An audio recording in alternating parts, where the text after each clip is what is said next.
everyone to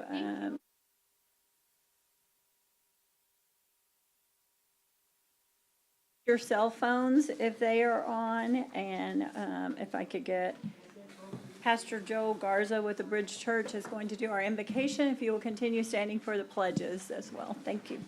Good morning. Let us pray. Father, in the name of Jesus, we thank you for this day. We thank you for your many blessings. Today, Lord, we ask for your presence in this place. We ask your peace, which surpasses all understanding, to guard our hearts and our minds in Christ Jesus. I pray, Lord, that you would fill this court today with your presence. I ask, Lord, that you would order every decision and every conversation that is had. I pray, Lord, that there would be a supernatural direction, Lord, over every official of this court. I pray your blessing over them. I pray, Lord, that you give them peace of mind, Lord, that your word says that you would perfect all things that pertain to us. So today I pray, Lord, that you would perfect all things that pertain to them, even in their personal lives, as they have dedicated their lives to serve this county. I ask, Lord God, that you just watch over everything that pertains to them. So we pray your presence in this place and your blessing, and that all would go smoothly today. We thank you, and we pray all this in the precious, powerful, and mighty name of Jesus. Amen. Amen. Thank you. I pledge allegiance to the flag of the United States of America and to the republic for which it stands, one nation, under God, indivisible, with liberty and justice for all. Honor the Texas flag. I pledge allegiance to thee, Texas, one state, under God, one and indivisible. Thank you. You may be seated. Judge, I'm thinking if we just auctioned off Commissioner Gonzalez's tie, we might be able to make up a lot of the... A lot of that shortage. Everybody looks so nice today, I will comment. I like it.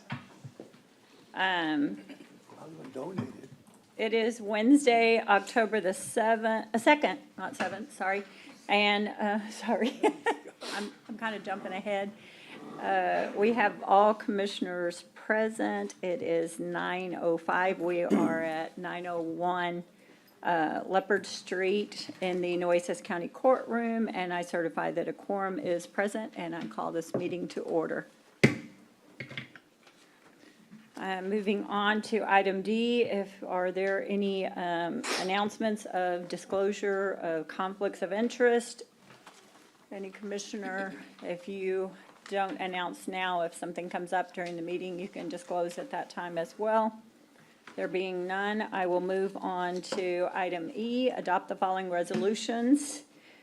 Number one, E1 is in recognition of National 4-H Week, October the 6th through the 12th. I believe we have some green jackets here. It's so nice to see you guys.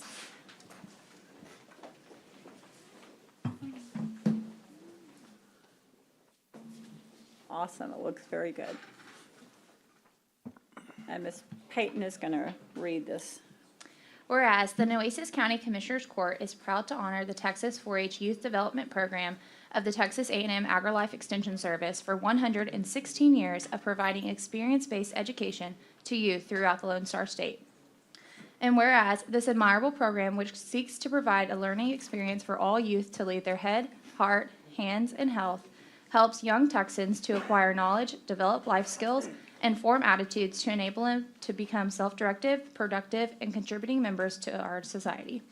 And whereas throughout its proud history, the 4-H program has developed positive role models for the countless Texans through its initiative and inspiring programs, and continues to build character and instill values that have made our state strong. Now therefore be it resolved that the Commissioners Court in Nueces County does hereby designate October 6th through 12th, 2024 as National 4-H Week in Nueces County, and commends the 4-H Youth Development Program of Texas A&M AgriLife Extension Service and the many men and women who have made the program a success. Duly adopted by the vote of Commissioners Court of Nueces County, Texas on the 2nd day of October, 2024. I'll make the motion. Second. We have a motion and a second. All those in favor say aye. Aye. Aye. Any opposed? The motion passes. And Mr. Seidel, Seidel, yes, ma'am. Seidel, yes. Thank Well- you for being here this morning. I appreciate it. Thank y'all for having us, and good morning. I'm Warner Seidel. I'm y'all's new 4-H agent here in Nueces County. Excited to be here. We have a great group of young kids. These are our ambassadors, and we like to say they're the cream of the crop. They're the leaders of our county, and they proudly wear these green jackets because we like to be seen at all of our events that they participate in. And we really involve them within the county and the community. So I handed out some one-pagers of our summary, and I won't go into depth on this, on reading it at least. But last year, we had 706 4-H club members and 93 volunteers. And if I'm not mistaken, we're number 3 in the state, of course, behind Fort Worth and Houston. But we hope to see these numbers rise and the quality of the program rise too. As far as project involvement, I'll read off the top ones. Food and nutrition, we had 116 youth enrolled and 7 volunteers. Rabbits had 127 youth enrolled and 3 volunteers. Shooting sports, 149 youth enrolled and 36 volunteers. And so at our shotgun sports over the summer, Nueces County was Texas State champion. And so we're really excited to host that. And I'll go ahead and just let some of our ambassadors talk. We have 3 of them here, Miss Layla, Cooper, and George. They're also members of the Nueces 4-H County Council. And they are the ones that lead the county alongside myself. So you want to start, Layla?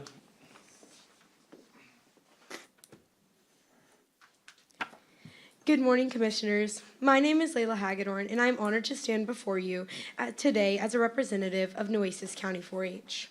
For the past 7 years, 4-H has provided me with invaluable opportunities to grow as both a leader and an advocate for agriculture. I am currently serving as Team Miss United States Agriculture, representing Nueces County, Texas, on a state level, along with my role as a Texas 4-H Livestock Ambassador. For the past 3 years, I have also had the privilege of being a Nueces County 4-H ambassador, where I've worked to promote the values of 4-H and engage with our community. With 12 years of experience showing livestock, I have developed essential skills in animal husbandry, leadership, and responsibility. These experiences have shaped my understanding of agriculture and reinforced the importance of hard work and community service. As an advocate for agriculture, I strive to inspire others to get involved and recognize the vital role it plays in our lives. I also want to sincerely thank you for the support and encouragement you've shown to Nueces County 4-H. Your continued investment allows youth like me to pursue our passion, grow into leaders, and make meaningful contributions to our community. I look forward to continuing my journey in 4-H and agriculture, knowing that we have your unwavering support behind us. Thank you for your time and your commitment to the future of Nueces County's youth. Thank you. Thank you for being here. Good morning, Commissioners. My name is Cooper Green, and I have the pleasure of representing Nueces County 4-H, and I'm honored to speak to you today. Nueces County 4-H has provided me with numerous areas for growth in the past 8 years, from learning hard work and patience from long hours in the pig barn, to making quick and safe decisions in shooting sports, to speaking in front of both large and small crowds, to building lasting friendships with like-minded youth from across the state. 4-H has given me the opportunity to challenge myself in many areas of my life. The experiences I've had in Nueces County 4-H, like serving as a Nueces County 4-H ambassador and council officer, have opened doors for me to serve as a Texas 4-H livestock ambassador and Texas 4-H shooting sports ambassador. I'm proud to represent the county that has helped me grow into the leader that I am today. And I want to continue to inspire the youth of Nueces County to get involved in 4-H so that they can find their passion and challenge themselves to become better leaders. 4-H is all about developing our skills, which is why our motto is to make the best better. In Ephesians 4:28, the Apostle Paul writes, "Let the thief no longer break in and steal, but rather let him labor, doing honest work with his own hands, so that he may have something to share with anyone in need." In 4-H, we are taught to do this honest work with our head, heart, hands, and health. Through the skills that we learn in our 4-H projects, we are better prepared to reach out to others in need in our communities. We hope to continue to be those people for Nueces County. Thank you, Commissioners, for your continued support of this program. God bless. Thank you, Mr. Green. Yes.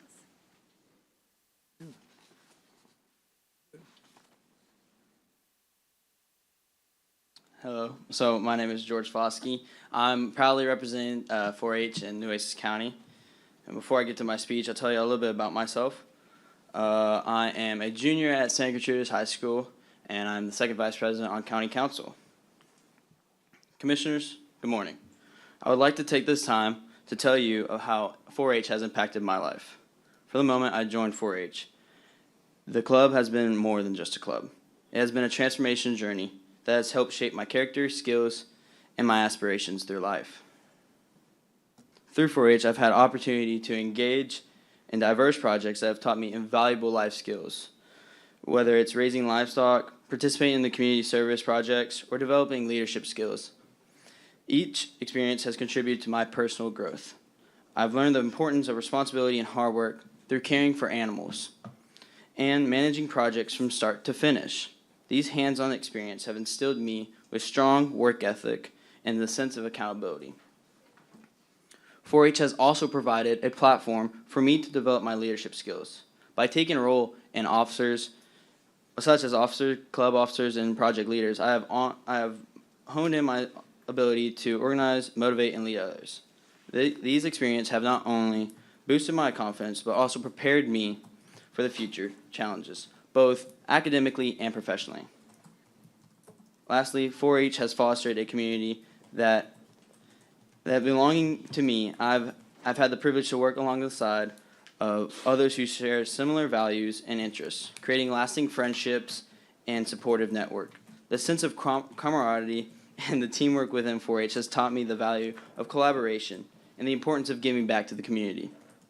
Being the cornerstone of my life, 4-H has shaped me into a more responsible, confident, community-oriented individual, and I am grateful for these experiences that it has provided me.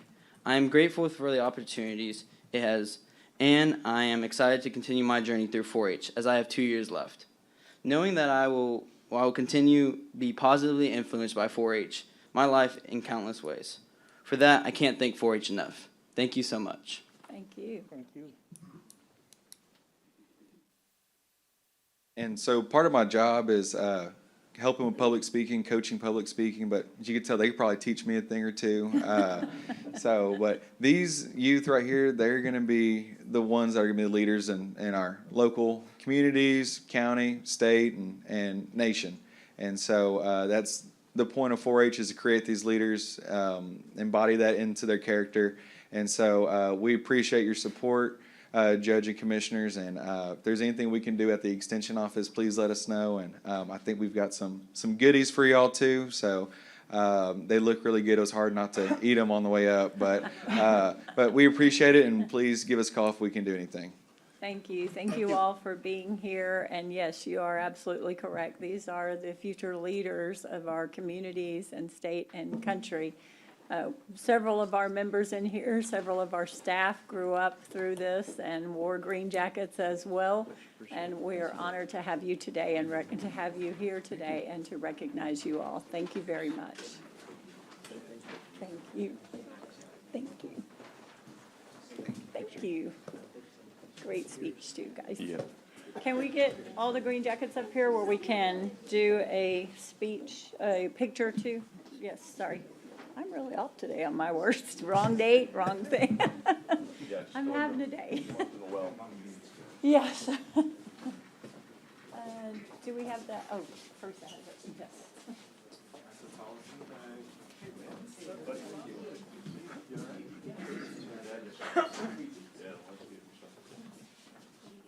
Yes, I know, I'm gonna say that, I'm sorry.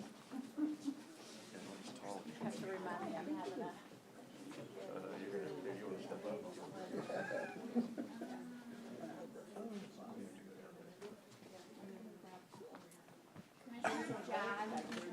Can y'all step this way? Just like one step from your drive. Perfect. Thank you. I'm on my toes. 1, 2, 3.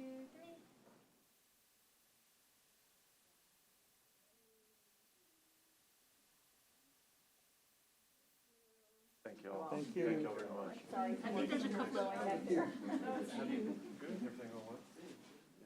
Thank you so much. Great job, guys. Yes, good luck. Too. I'll be seeing you. Thank you all. Good job. Congratulations, y'all. You did a great job.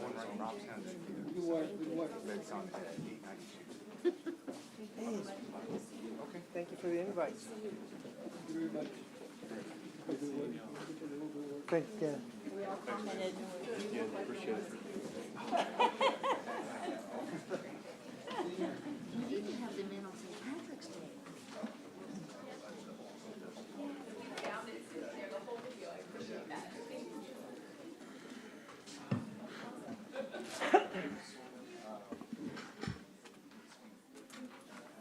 Moving on to item number 2, recognizing Toloso Midway Warriors Celeste Gondinas for her outstanding achievements in powerlifting. And I believe, are they, there they come, yes, and her coach is here with us. Godinez. So, how do you say it? Gondinas? Godinez. I'm sorry. Godinez. Thank you.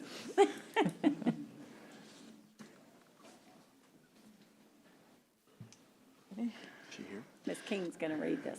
Commissioners Court Resolution recognizing Toloso Midway Warriors Celeste Godinez for her outstanding achievements in powerlifting. Whereas Celeste Godinez has been powerlifting since the age of 9. She has also been on Team USA for both powerlifting and weightlifting for the past 2 years. After her impressive meet at the Arnold Sports Festival hosted in Columbus, Ohio, she qualified to compete for Team USA. Celeste Godinez recently represented Team USA in a powerlifting competition where she won first place at the International Powerlifting Federation World Championship meet in Malta. At this competition, she was able to lift a total of 960 pounds in 3 attempts. She squatted 385 pounds, bench pressed 225 pounds, and deadlifted 350 pounds. Celeste Godinez is known for her impressive lifting, but she's also known for her unique powerlifting technique. Whereas Celeste Godinez is currently a junior at Toloso Midway High School, where she's participating in multiple sports. And now, therefore, be it resolved by the Nueces County Commissioners Court that the court hereby recognizes Celeste Godinez for her dedication as a successful Toloso Midway High School Warriors student athlete. Very good. Second. We have a motion and a second. All those in favor say aye. Aye. Aye. Any opposed? And the motion passes. Thank you. And Coach Kyle, I think you're going to say a few words first, Yes, and then ma'am. maybe hear from Celeste. Maybe a little bit. She's kind of nervous. Good morning, and thank you for taking this time out of your busy schedule to recognize Celeste. You don't understand the hard work she puts in on a daily basis to do what she does. She is very involved at Toloso Midway, both academically and athletically. She's a member of the FFA. She's also a member of the student council. She this year she started doing cross country and track. She's also on the cheerleading squad and does powerlifting. My goodness. Celeste is a 2-time state qualifier for powerlifting. She missed her first year because she got invited to the Arnold Classic and lifted in the Arnold Classic that year. She won silver last year and also got the state bench record at 305 last year. She's a great ambassador both for TM and Corpus Christi, and she has many coaches, and if any coaches take full credit of what Celeste does, they're not telling you the full truth, because she is a very determined person, and she's very involved in her lifting, and she takes it to almost to an extreme on what she does in her weightlifting. But you can't find a better student athlete at TM that works as hard as she does. So nothing but congratulations to Celeste. And we agree. Congratulations. Okay, thank you for everyone who believed in me and helped me get to where I am now. I couldn't have done it without y'all. Thank you. Thank you for being You did it all. very proud to meet you, very honored for our community as well. That's outstanding, great job, yes. We would love to take a picture with you as well, if you would come forward, yes.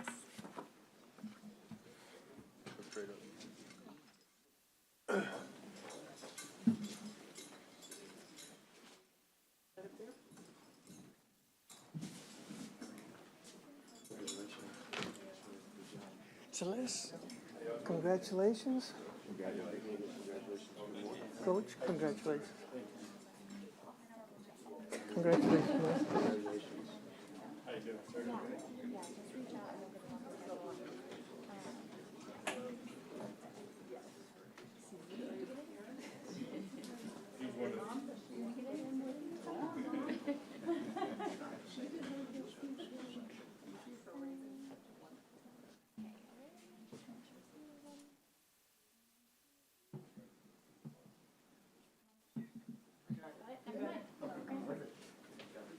Thank you, sir. Thank you. Celeste, congratulations again.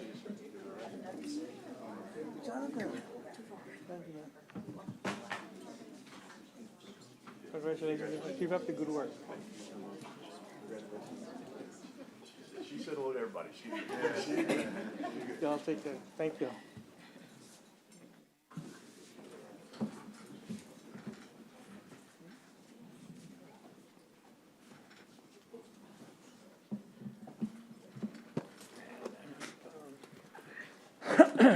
And then, number 3, discuss and consider adopting a proclamation designating Nueces County as storm-ready, certified by, it's already been certified by the National Weather Service, and Francis is going to read this one. Recognizing Nueces County as storm ready, whereas each year brings the probability of severe weather to Nueces County, and whereas large portions of Nueces County can be devastated by hurricanes, tropical storms, flooding, winter storms, wildland fires, and other severe emergencies.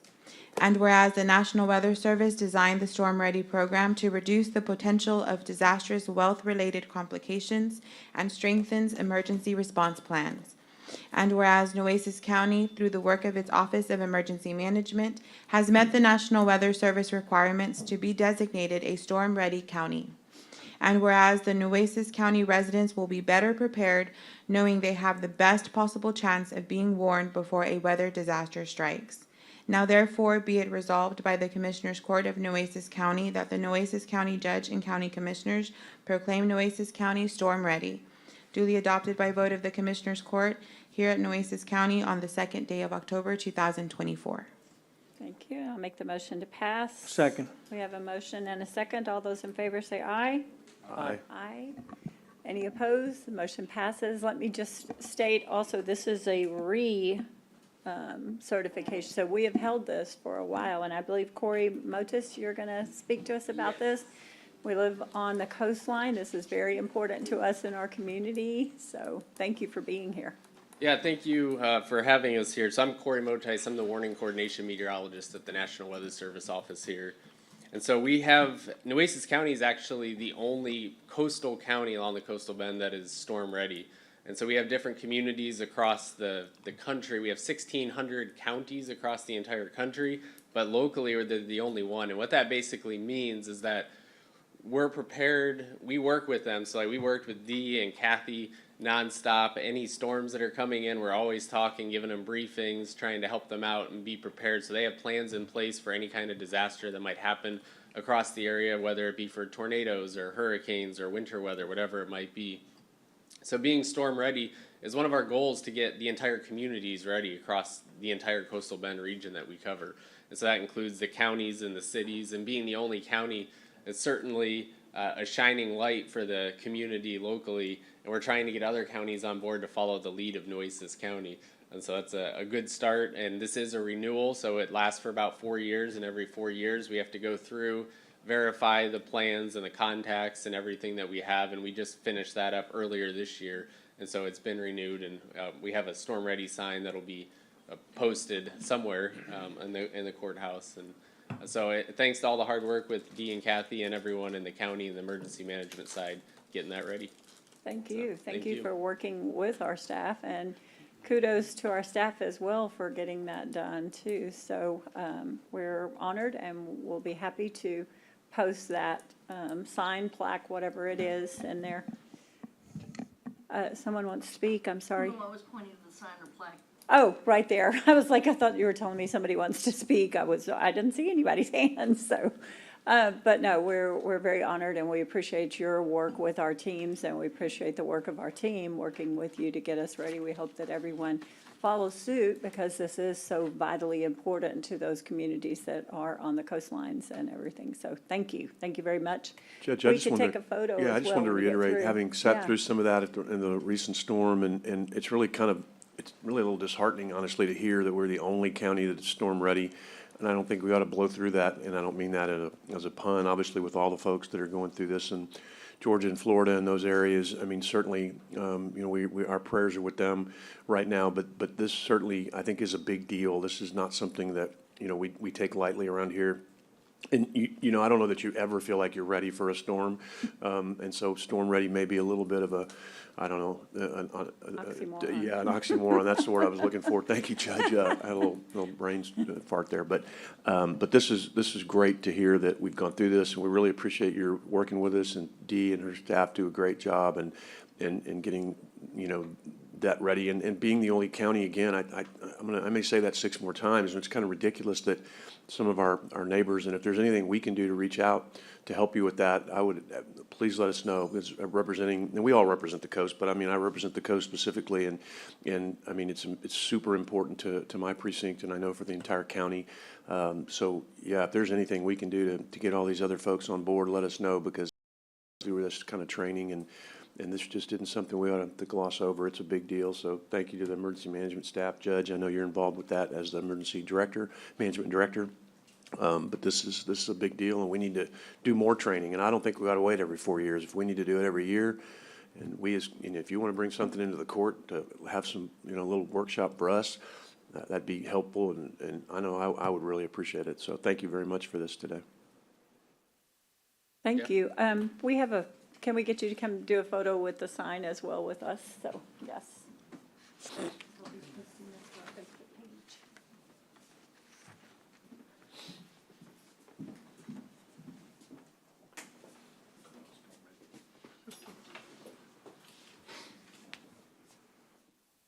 Put it on the new pier. Do what? Yeah. It's not funny. Hey, can everyone take one step this way? No, them or us? Right there. Now one back. Ready?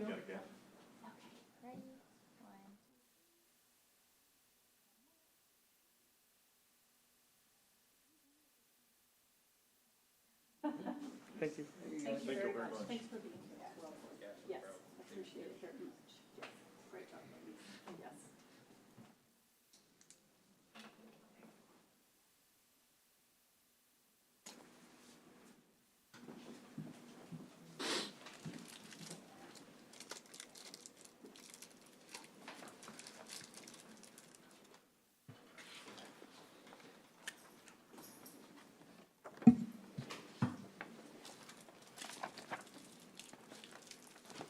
We are going to go into item F, public comment. I believe we have a couple of people online that want to comment during this. After I finish, there's only 3 people on this list. If you would please raise your virtual hand, I will call upon you in just a moment. So number 1 we have here locally is Thomas Hill, if you want to speak first. Yes, and this is public comment. You have 3 minutes. Please state your name and address, and please understand that we cannot comment one way or the other with, yes. My name is Thomas Hill. I'm a resident of 102 Beachview Drive on the island in Precinct 19. I'm commenting on, did I miss anything on the introduction? No, you're good. Okay. Thank you. I'm trying to comment on the regular agenda item A1, dune compensation, unauthorized actions to lift a C&D. I want to point out to the members of the Commissioners Court that there's one key document you need to look at in this document, and it is approximately page 28 of the application, dealing with dune mitigation plan and section view. This just illustrates the intent of the applicant to level seaward of the 350 line as much as they can. There is no intent to rebuild the dunes. It's not building a dune, it's just leveling them for future construction of pool, lawn, parking. You will hear about that in the future when they apply. It goes flat once it reaches 10 feet of elevation, and it is all spread out. I built a dune in 2008 with urban engineering, been to several beach management advisory committee meetings, listened to GLO presentations on dune requirements, filed freedom of information request with Nueces County and the GLO. My comment is you need more than the alleged discussion with GLO. Can only rely on the April 19th, 23 meeting when the scope of the damage was determined, no longer alleged, that one included the city. That's why I rely on that meeting. Where is the written communication from the GLO saying this is the best design? Why was the Beach Management Advisory Committee not updated on these meetings that were occurring in April of 24, and then they were force-fed an answer in July 17th of this year, 3 months later? I'm going to come back to that in a little bit. There is no written support from the GLO that this is the best approach to correct the extensive damage done to the dunes. Just alleged discussions with the applicant and Mr. Cross. I'll get to that, my problem with that, in another minute. They choose one they want to use, flatten the dunes, not the best solution. In fact, the September 17th, 2024 GLO letter has no comment on design. It has 15 points. 8 of them, do it right since you did it so bad the first time. 2, if not, we will exercise enforcement. 1, need a city permit. 3, proof of compliance by the county. 1, required notice to the neighbors so we know what's going on because of these activities. It would be appropriate for the GLO to ask for a written statement on what would be best practice given the history of this situation. There are 12 sites in the GLO letter to support their requirements. In the August 15th, 2024 memo by Mr. Cross, he references the Nueces County Beach Management Plan, the Dune Protection Act, and the Texas Administration Code. He's just waving a wand that this is, his interpretation is gospel. Mr. Hill? No sites. I'm sorry to interrupt you, but your time has run out. But for anyone who is speaking on these permits, we are going to be addressing them as an item on the agenda. If you want to stay, we will be taking up that vote when you can possibly get up and say your comments, or Okay. we can ask for I you to appreciate speak. that. Yeah, very sorry to interrupt you. Yes. Plus, sir, just allows us to have dialogue, so we can't have dialogue with you now. So Yes. just, that's why I wanted to make sure everybody knew on these items, is 1 and 2. I know there's some people online. If that's okay, I would wait until the item, because then we can have dialogue, which we can't have now. He's on item 2? 3A, 1 and 2. He's on 1, and then the people online are on 2. I thought we were going table number 1. You want to go on table number 1? Not I need the, to, not before, I want to have some discussion first. I want everybody to hear what the problem is. Judy Wallace, you're up next, yes. 3 minutes, and state your name and address, please. Good morning. And My name is yes. Judy Wallace. My property address here is 101 Mustang Island Estates Drive. That's Corpus Christi, but on Mustang Island. I'm here to represent the homeowners, property owners on Mustang Island Estates. We are directly north and adjacent to this proposed new movement of the proposed access road on Mustang Island. So I'm here with some of their questions and concerns. No one at Mustang Island Estates ever received a notification of a hearing to change the location of the proposed access road to this current proposed location. And what was the reason for it being moved? Was there no legal duty to provide adequate notice to all landowners who could be affected? We've been kept out of the loop during this entire new development. What finally triggered the notices for this meeting? Well, it was required. We know that, but we're kind of surprised that we were never required or asked if we wanted to participate in decisions that were being made, or giving any kind of information. The required notice, pardon me, from Freeze and Nichols for this meeting was dated Friday, September 20th, and it was received by only the Linebergers via certified mail on September 23rd, Monday, just 9 days before this meeting, and not the at least 10 days that are required by the city of Corpus Christi. Even if we had had the required 10 days, that amount of time is hopelessly inadequate to study and investigate such a complex issue. We request that you table this issue and reset it to another hearing date. It would give us time to look into it, further study the plans and conditions, because those who have been working on it for months and years to put together their studies and permits, while we were given just a mere handful of days.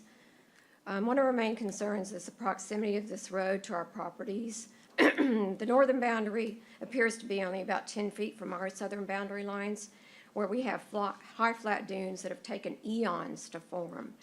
We kind of forget that this is one big sandbar out there. It seems that the plan to mitigate the removal of these old dunes is to supply new sand. Because of Alberto's effects back in June, at a recent GLO meeting, the GLO asked that the mitigation sand be pushed back landward so it won't wash away. It seems to us then GLO is a bit more concerned about the cost of mitigation sand rather than the erosion that would take place where the sand was removed. That erosion would be on our properties. We're told that they're going to do whatever they can to minimize the impact, which means erosion, loss of buildable space. They're telling us that there will be impact then. We don't want the impact minimized. We don't want it at all. If the access road must be built, we'd want it moved further south, closer to where it was originally planned, and there would be much less impact on the surrounding areas. When I bought this beautiful piece of property, over 1.5 acres with 100 feet of beachfront, I bought it because it was a one-of-a-kind lot where I could enjoy the beach and the wildlife, the coyotes, the squirrel, the snakes. I grew up coming to Mustang Island on the weekends, and I love that so much of it is still pristine and protected. Adjacent to us on the south and close to 361 was a protected wetland.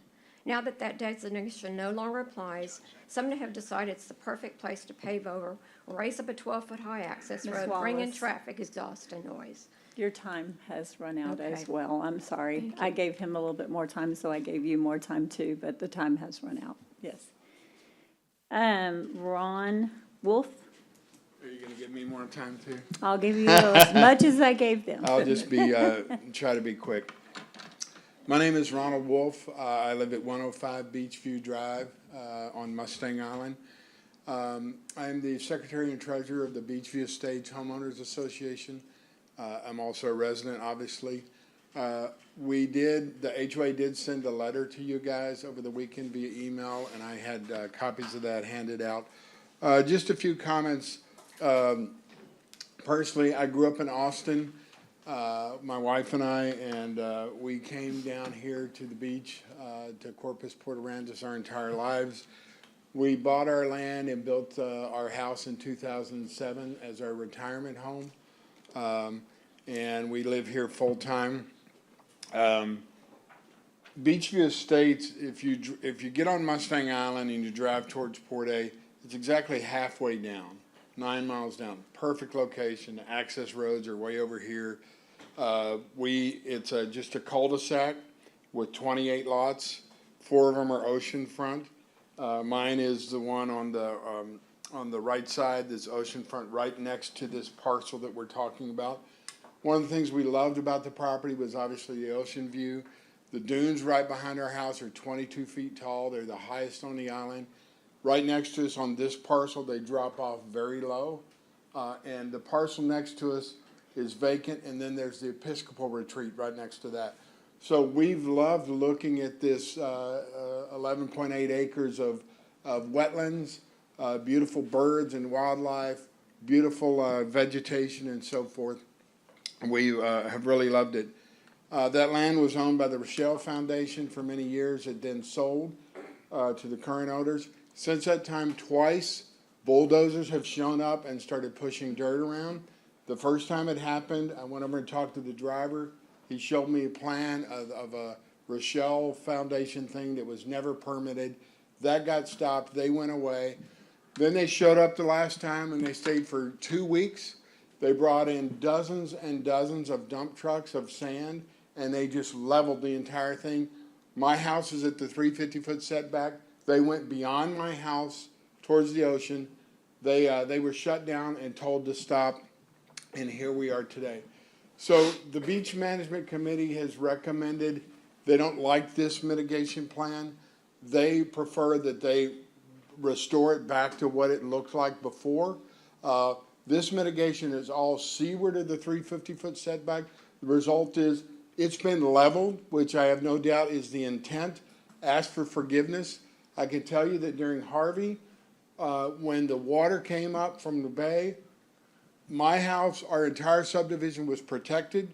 The water got to the street level, but none of us got flooded because below us, next to us, that wetlands was full of water doing its job, and that is gone. Now I'm looking at dead sunflowers and a totally flat, damaged piece of property. And so I ask that you please, I'd like to see alignment with the Beach Management Committee with this plan. I know when I built my house, after the fact, they told me I entombed a dune. There was a dune under my house. So I spent $10,000 dumping sand in a hole, and they made me water it for 3 years. And they came out and said, we'd like to see one more cactus here, one more plant here. I thought it was ridiculous, but now that I live here, I mean, it worked. It's beautiful. I see in this plan there's not even a plan to water. They said there's no water available. I had to run 350 foot of PVC pipe and water that thing every day for 3 years.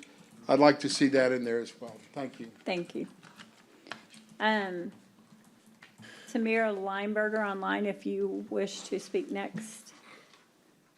Thank you, Your Honor. My name is Samara Lineberger. My address is 109 Mustang Island Estates Drive. I am the owner of that lot, but also the president of the board for the Homeowners Association of Mustang Island Estates. So I'm speaking on behalf of myself and other members who weren't able to attend. Judy Wallace, who spoke earlier, is also in our neighborhood, and we are directly impacted by this, the move of the access road, the beach access road that was further south. Now has been moved to directly south of our southern border. The first concern that I have is that apparently the access road was moved and approved at some earlier meeting that we were not given notice. And I believe there's a legal requirement that the people in our neighborhood would be given notice. Everybody that has a lot on that southern border now has a road right next to it. And when we bought the property, we did not have, that road was not there. That was a consideration for me when I bought it, as to what was directly south of me. Now they've moved this without notice, which I'm concerned that that's not meeting the legal requirements, but it's been moved, and now we did get notice of this meeting on the dune permit. So the concern I have here is, first of all, why was it moved? My understanding from previous history is that the development that's south of us had the access road running through their property when they bought it, and the access road was still there, and they want it moved for the purposes of developing their property. So they have been pushing for this, and that's fine. I'm all for development, but it cannot be moved arbitrarily unless there's really a justified reason. They throw out things that sound good as the reasons why it got moved, the wetlands and safety, things like that. But I think that if we had been given notice, we would have been given the opportunity to point out the weaknesses in those arguments. For example, the dunes where they're now proposing to put the road are 20 feet high. They're cutting through some huge dunes. Where the road was originally placed, they're much lower, like 5 to 9 feet. The reason the road was put where it was originally was because it was the best location. Now they're wanting to move it and say, oh, we have to protect the wetlands. Well, there's protection needed immediately south of our border. And so the argument that that is preferred, they argue safety. There's about a 10-second change in a emergency vehicle from one road to the other. So the idea that 10 seconds is a great enhancement to safety, that was a reason that was given. So they give these reasons. You can always come up with something to make it sound like it's better, when in reality, it's not. It was put in the correct location when it was originally platted. This got moved, so now here we are. This was approved. I'd have to look into the legal ramifications as to whether or not that shift was authorized without notice. But I'm turning to solutions. I'm not, we just had these people come in and talk about storm readiness. Well, we're cutting through 20-foot dunes, or we're disturbing huge dunes right next to our border now. And then they have remediation measures. They talk about, oh, we'll bring in sand and we'll do everything we can to remediate this. Samira. And there's some numbers thrown in there. We don't have an opportunity to do research on whether or not that's really going to protect us. They can say Your that, but time until it's has run studied. out as well. I'm sorry, your time has run out as well.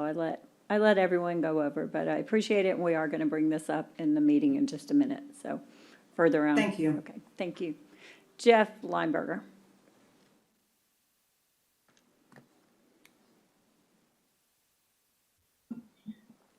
Good morning, Commissioners. My name is Jeff Lineberger. My address is 109 Mustang Island Estates. I own Lot 4 located on the southern border of Mustang Island Estates subdivision. And it's going to be directly impacted by the proposed beach access road. This is item 3A2 on the agenda, by the way. I'm respectfully requesting the Commissioners Court to delay considering approval of this large-scale dune protection permit exemption request for the following reasons. First and foremost, we need additional time to perform our due diligence. This is an extremely complex issue. Substantial engineering and technical consultant hours have been spent to get to this stage of the consideration of the DPP approval. As a Texas licensed engineer myself, I know the amount of engineering that goes into this and the time that it takes to focus on these permits. So we're requesting a reasonably equitable time to complete our diligence and evaluate any adverse conditions that may affect our safety. We received the notice exemption on the 23rd of September, just 9 days ago. Second, the proposed beach access road adversely affects and impacts our dunes. The 4-dune ridgeline just south of our property where the relocated beach access would be positioned has an average peak elevation in the 20-foot range. The currently platted beach access road right-of-way, which is 900 feet south of our property, terminates into the 4 dunes at substantially lower elevations in the 9-foot range, allowing beach roads to penetrate the 20-foot high 4 dunes instead of 9-foot high 4 dunes requires mitigation activities on a scale far exceeding any realistic short-term economic benefit to the public and likely increases the risk of adverse storm impacts to wetland areas, adjacent property owners, and the general public. Third, relocating the currently platted beach access road 900 feet northward does not appear to significantly avoid building impacts to designated wetland areas. New development may incorporate natural wetlands and vegetation to partially satisfy the landscape requirements where such features can meet the urban transportation plan screening performance criteria. Simply pushing the beach access road northward 900 feet as a quick solution to avoid the adverse impacts to continuously changing wetland areas is not innovative and manifestly runs counter to the stated goals of the UTP. Fourth, relocating the currently platted beach access roadway 900 feet northward from its present platted position does not significantly reduce beach access road spacing intervals. A stated goal of the environmental response plan is to allow significantly quicker access to on-beach emergencies, where beach access roadways are spaced at intervals greater than 1 mile. Under current city beach access road spacing conditions, decreasing beach access interval spacing by a mere 900 feet will likely not get emergency vehicles onto the beach any quicker. Relocating the proposed beach access road along our southern property border does not materially improve the safety of the general public. Mr. Lineberger. Thank you. Is there anyone else here who did not have the opportunity to sign up for public comment that wishes to do so now? If not, thank you very much. We will move on to item number 2. Commissioners, our consent agenda, or is there any item in the consent agenda any commissioner wishes to pull for further discussion? If not, I will accept a motion to pass the consent. So moved. Second. We have a motion and a second to pass the consent agenda. All those in favor say aye. Aye. Aye. Any opposed? The motion passes. Moving on to item, the regular agenda 3A1, discuss and consider approval of the exemption request for dune impact compensation for violations for 426 cubic yards of dunes and the dune vegetation impacted without authorization, Mustang Island, Section 2, Block 1, Lot 52. It is 11.82 acres. And Judge, I'll jump in on that too, Yes, if you don't go mind. ahead, please. On these two are dramatically different, 3A1 and 3A2. And I want to make sure everybody's clear on the dramatic differences on these. 3A1, I couldn't agree more with all the folks that showed up and spoke. It's a mess. It's a mess of epic proportions. It's a mess that should never have been done. And I definitely concur on this one with BMAC and the neighbors. And I think we need to send this one back for, further consideration. I'd like to get out there and look at it myself, but I mean, I agree with the BMAC's recommendation on this. I don't think this is an acceptable, mitigation plan in any way, shape, or form. And I think it should have been sent back and just said, you got to put it back the way it was. I mean, that's the simplest way to do it, is put that thing back the way it was. So if y'all want, Scott or Christine, if y'all want to do it, I can either, we can either deny it today, or we can table it and send it back with direction to bring it back with a better plan. I don't know what the best procedure is, because I don't want to mess up the procedure and have to start over. But I don't like this plan, and I know you did the best you could to figure out what to do, but it's just, to me, it's just not a. The mitigation that they're trying to do now is for violation. They originally had approval through an Army Corps engineer permit to fill the wetlands out there. And they were directed that they could do that, but they were not supposed to disturb any other dune vegetation or dunes. And their contractor, whoever was out there, I guess they weren't supervised very well and did that and impacted a dune and some dune vegetation. So they came up with a mitigation plan to fix that.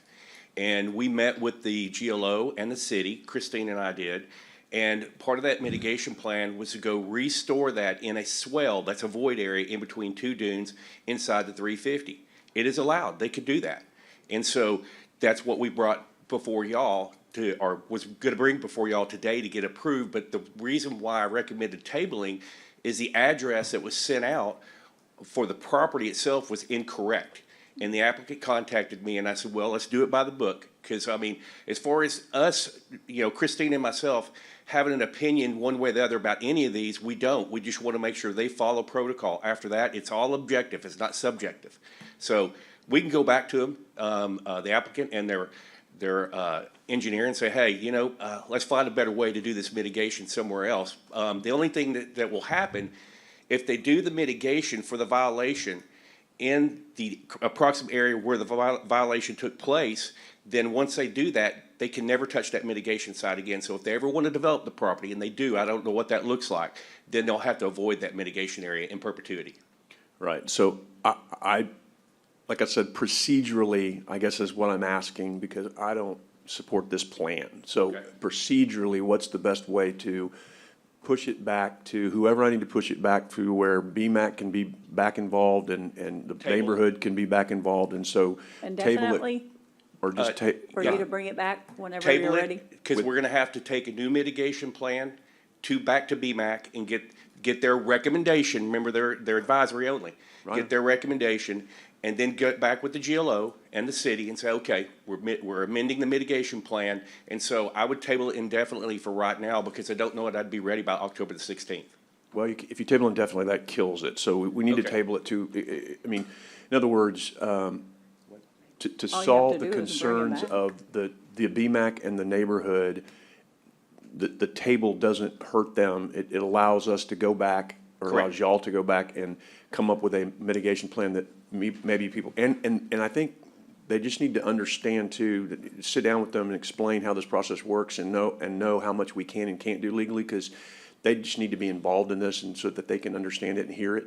So if we're gonna table it, my table would be, let's say, till November, because I Okay. don't, to the November meeting, because there's no That way gives it's gonna us a get little done over in 30 2 days. weeks. Yeah, there's no way it's gonna get done in 2 weeks. So table it till the November meeting, but bring us back with direction of a new mitigation plan that is better than this one. Okay. So I don't know how to say that better than that. Yeah, it's Microphone. It may be, if they do have to revise the mitigation plan, it may not be back until December, because the deadline for getting on the BMAX October agenda was yesterday, so. Well, but you can, But I'm just you saying, can so open the November, agenda up. December. No, you can open the, open the agenda up, and deadline or not, they can, get it back on their agenda somehow. Yes, yeah. So, I just want to make it clear, like, it may not be November. all right, because I want to get it I mean, I, not only do I want to let the neighborhood be involved and the BMAC be more, in favor of this, it needs to get fixed. I mean, it's a mess. I mean, there's going to be some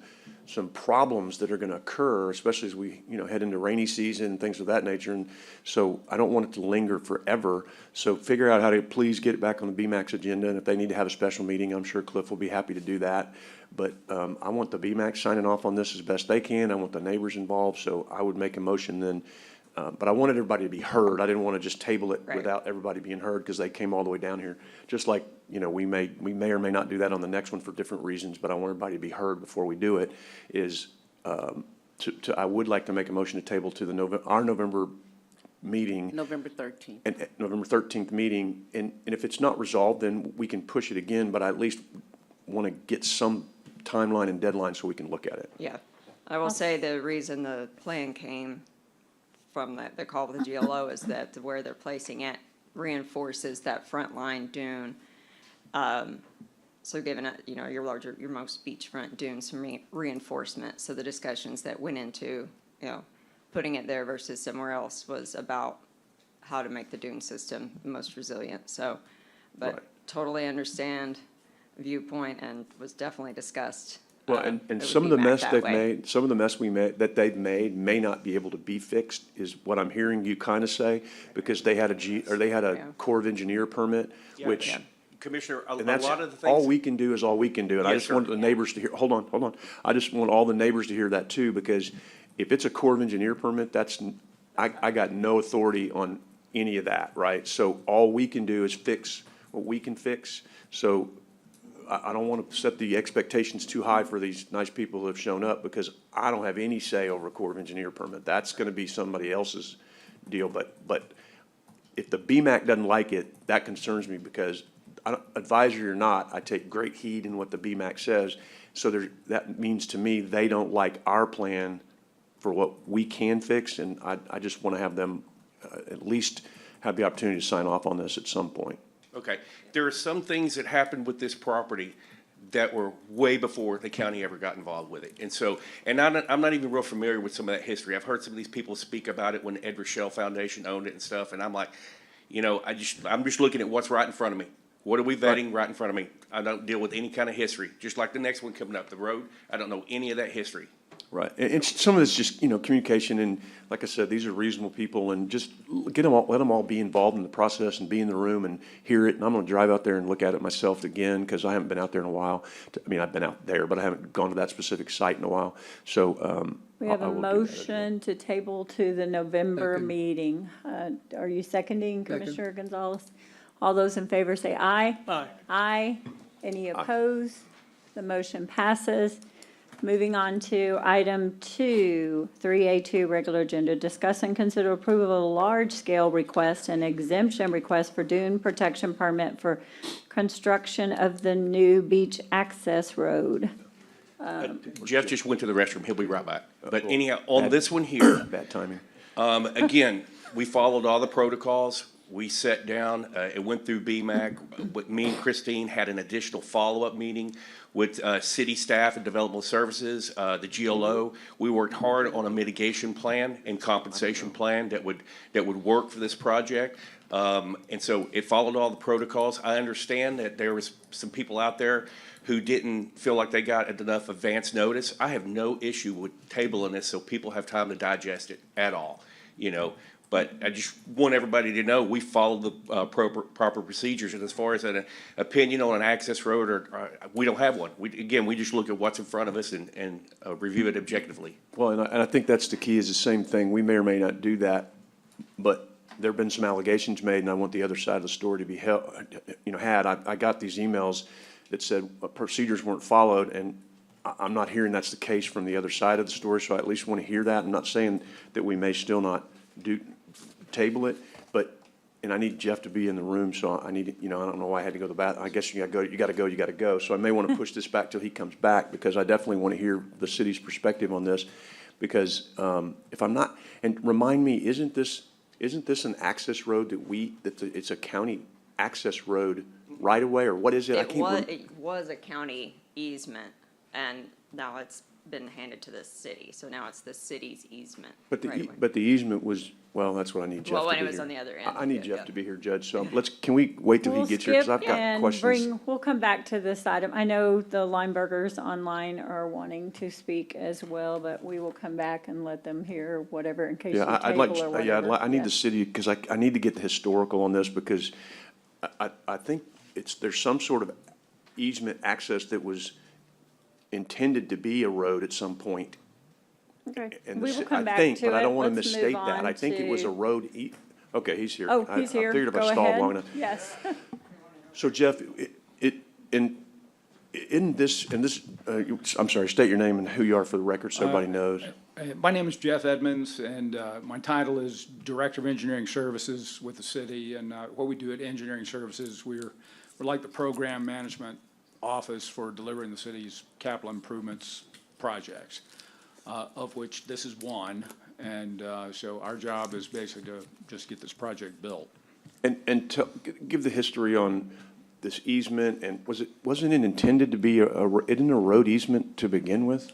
Correct. So there's been an easement that dated back to 1972 to construct this beach access road. And my understanding is that there's interest in, from emergency response need to have another beach access. Of course, it'll also serve people that use the beach, enjoy the beach.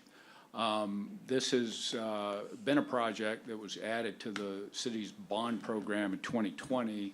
They put upfront money to do design work, and then they put the construction money in on bond 22.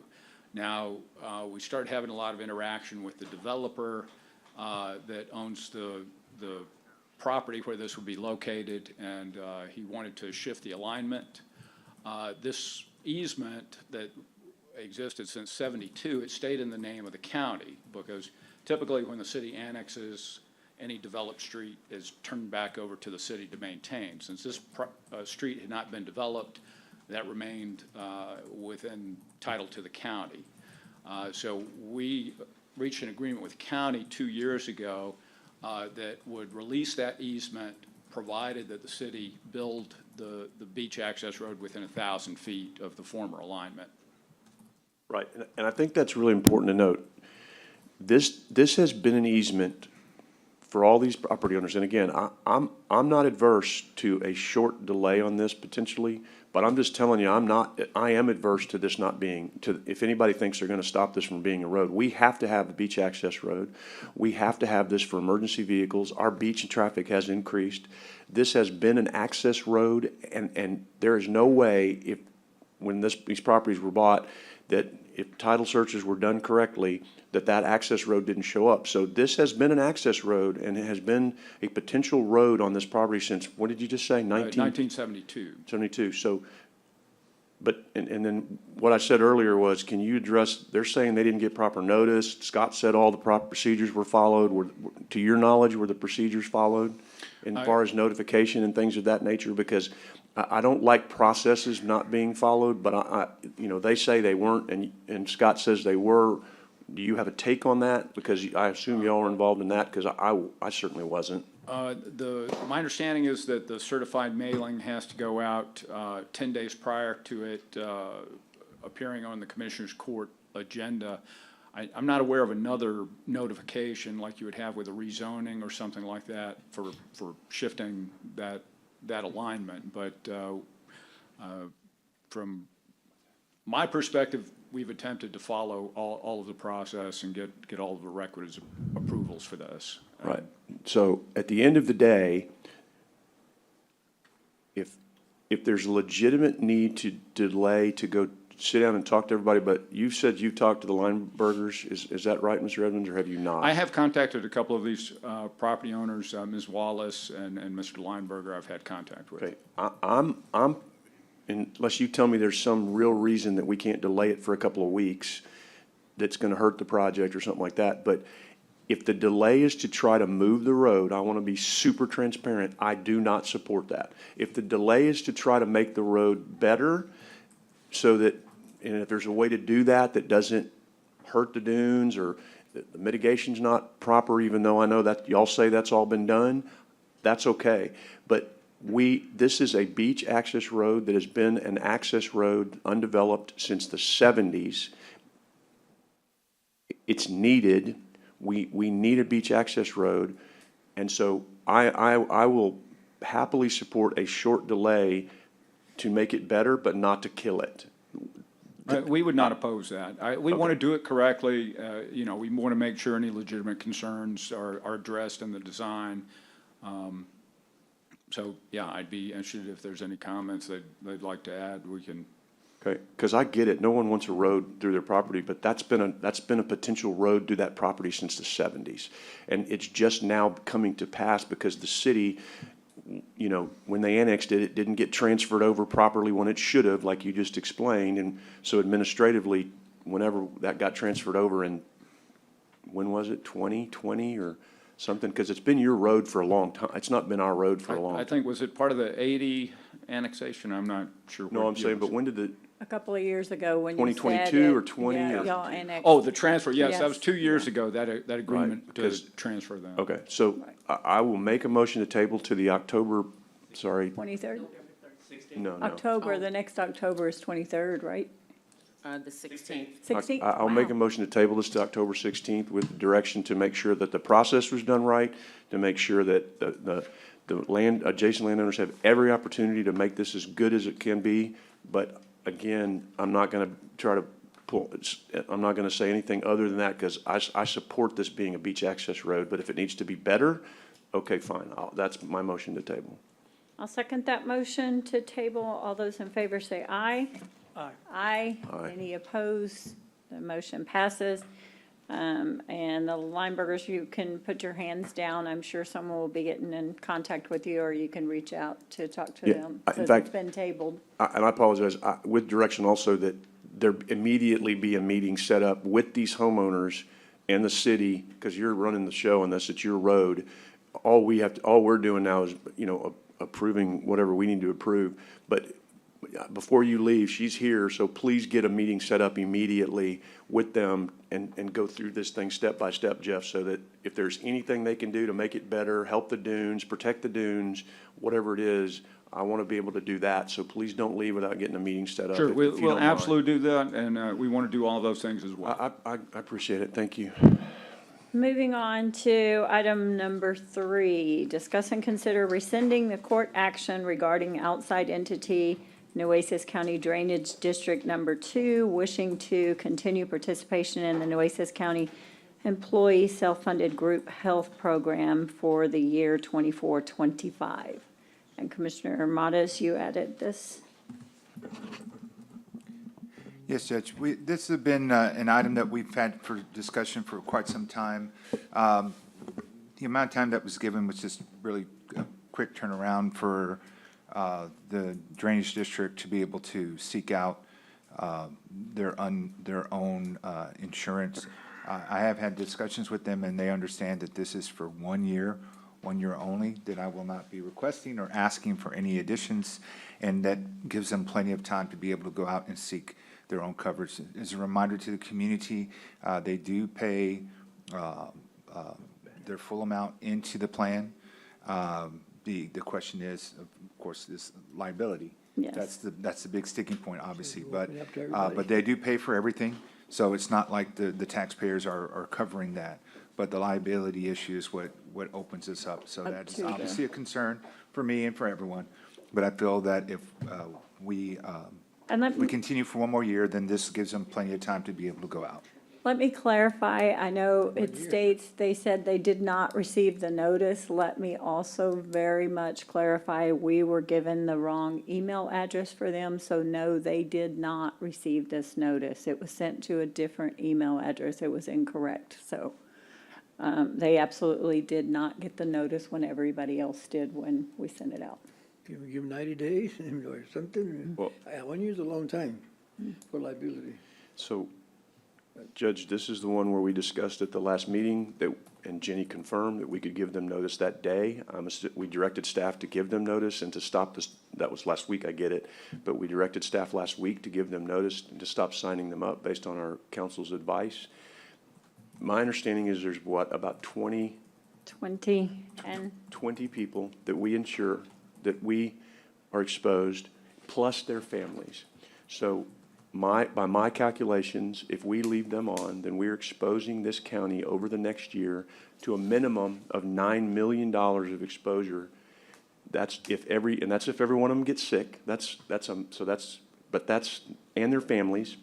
So before people vote on this, because I am sorry, no offense, Commissioner Matas, but I am firmly against this, as you know, and because we have tried everything we can to clean the county up, to only do statutory things the best we could, to only insure county employees. We just went through a horrible budget where we're going to dig into our reserves next year by a minimum of $3 million.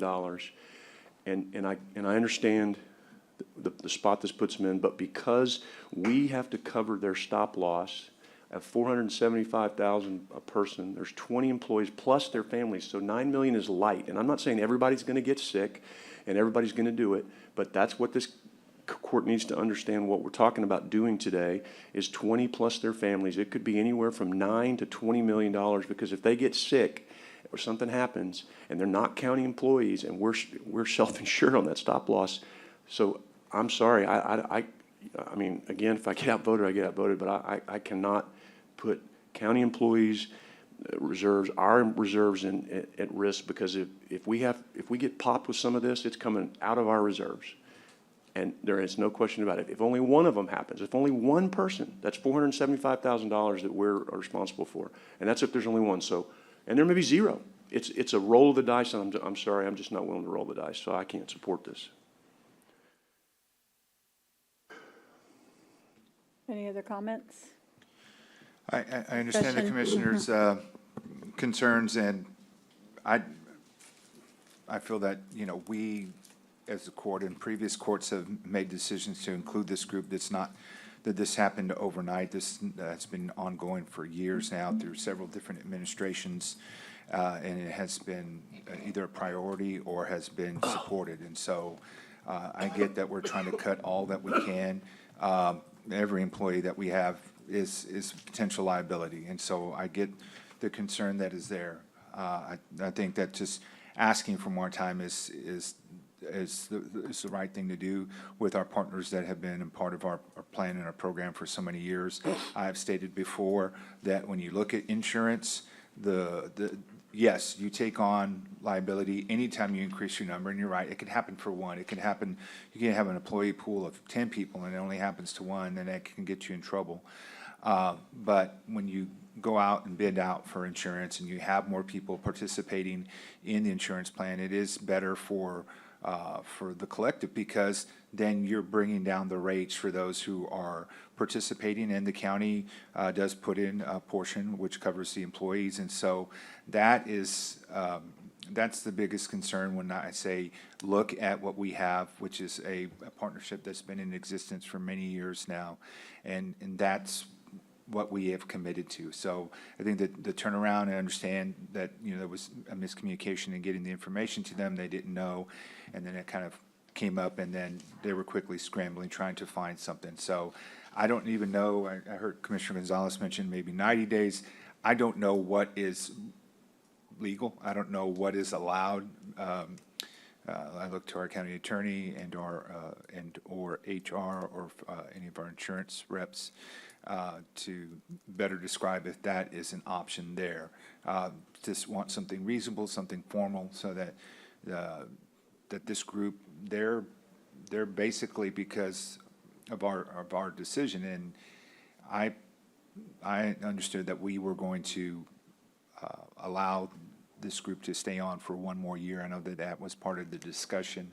It didn't get included into a motion, and so that's why we're here today to correct it. But the end of the fiscal year happened on Monday. We are now on Wednesday, and so this group, they're in a liability themselves by not having any coverage. So I would ask for the year. If it is allowed to do a shorter period of time, Ms. Dorsey, I would love to hear what your recommendation, your take is on this, and if that is something that's easier for the court to accept and for it to clearly be explained, then so be it. But I'm asking not just to shut this down immediately, at least give this group time to be able to go out into the market and find a plan that they can help secure for themselves. For their employees. For I their know, I brought employees. this up at the last meeting and no one talked about it too, but I think Commissioner Gonzalez, that's maybe a good concession to give them 90 days or to the end of the year, that you're just not cutting people off overnight. They've been on here a while.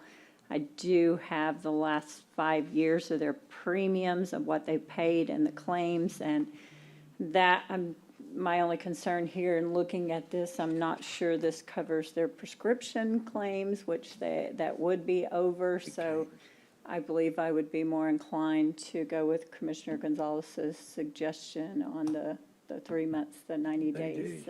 Gives them time to. I don't think. 90 days is 90 We days. work with our partners. I don't think that we want to be detrimental to any of them, but I also understand the shape the county's in as well, so. Judge, and I don't mean to, but I object to the word partners. The Nueces County Drainage District is not like the hospital district. We don't do anything. I understand that. We I don't do didn't mean anything that, with the that they are Nueces County Nueces Drainage County. District, like Yes. not one thing. And you're right, Commissioner Moniz, this should have been handled a long time ago. We didn't have the political will to do the kind of cleanup that we do now. I'm a part of that. I acknowledge I could never get anybody to even consider this before. And so I hear you, but because of the state of the county that we're in, I just think it's very, very dangerous. And again, we need to understand, these are not county employees. And the hospital district, I believe, Judge, you mentioned that they've agreed to pay their portion of the stop loss as well. So leaving them They are on, paying their, they're well, paying everything. yes, They've they're paying agreed up to the stop loss, yes. But this company is paying their portion of the stop loss premiums. Premium, right, but Yes, the hospital yes. district has gone a step further and said And- they will also pay the stop loss that we I were was responsible for. the one that brought all this No, up to get rid no, of you all did this, it. so I No. totally understand. And You had did a we great job. not sent it to the wrong address, I would be agreeing with you 100%. But I think giving them the concession and working together, giving them the 90 days, as Commissioner Gonzalez said, if it's legal and allowable, I think would be a better option than just cutting them off with I've 2 requested weeks' that notice. a phone conversation with McGriff happen simultaneously with the meeting to see if that's even something they're willing to assist us with. Why would they need to assist Well- us if Well, they because just get off in the it may middle of not the year? be- It's like, yeah. It may not be that the insurance companies are willing to contract for a 3-month period. That's a fair question. I mean, That's good. yeah, I mean, just make. I didn't understand why and is they it would le- have a problem with somebody, I mean, you just drop them off. Well, and is it, Yeah. is it legal? Is it allowable? Those are the questions I would just suggest we wait until you have that conversation, come back to this maybe? I mean, But in the meantime, we have people who are potentially not covered. I mean, Yes. it ended on Monday. We could live with the fact that one day there was a gap, but today's already day two, and they are in essence without insurance. And there was a mix-up, there was a mistake, there was, you know, the political issues that we have discussed and gone back and forth on. I totally get them, but we have to at least make concessions so this group is covered in the meantime. Now, the only issue to me is if it's not the flavor of the court to say, let's do a year, then can we do 60 to 90 days? Is that reasonable? Is that's the only issue to me, but we have, if we can't get that resolved, I mean, we're gonna have to table this meeting, get an answer before Then come we back again. Yes. we recess into our meeting and come back and have a vote on it. I mean, it's as simple as that. We just have to have Today, a decision today. No, We can't absolutely. delay Would it. it be a contract of 90 days instead of just an extension of 90 days? Well, yeah, we kind of need McGriff to be here to answer these questions, like, I mean, or get them on the phone so that we can know the answers to this. Maybe, could someone call them and we could get them on the line before Mr. the end of the meeting? Solis in the back, he can go call them, to, Are they on now? I don't see. I don't know what them happened. on. I mean, are they on? Are they holding over? Are they? Oh, what's- the people. I Yeah, thought you, I mean, I thought you. I don't know if they're covered or not covered. Do you, Mr. Saleh, as our HR? There's be a grace. No, sir. My understanding is that as of 9:30, their coverage terminated. Is that your for sure understanding? I can verify. Yeah, I mean, Go let's do call that. and Yeah, come please. back I want to and make we'll, sure you're we'll right. come back to this if you will go get us an answer, and maybe he can pop on or something and tell us. If you come back, I'll interrupt wherever we are and bring him on if he wants to pop on and answer our question. I'll also call Boone Chapman to verify the status of their coverage. Thank you. Yes, sir. As quickly as possible. We will come back to item number 3. Item number 4, we're doing a lot of this today. Discuss and consider allocating the economic development contracts. I am going to ask for this to be tabled to, I think we'll just put it back on. It's our administration, but I did talk to one entity and they asked for this table today, so I'll make the motion to table, and we will bring it back either December or January, so. Second. We have a motion and a second. All those in favor say aye. Aye. Aye. Any opposed? Okay, yeah, I have a question now. Yes.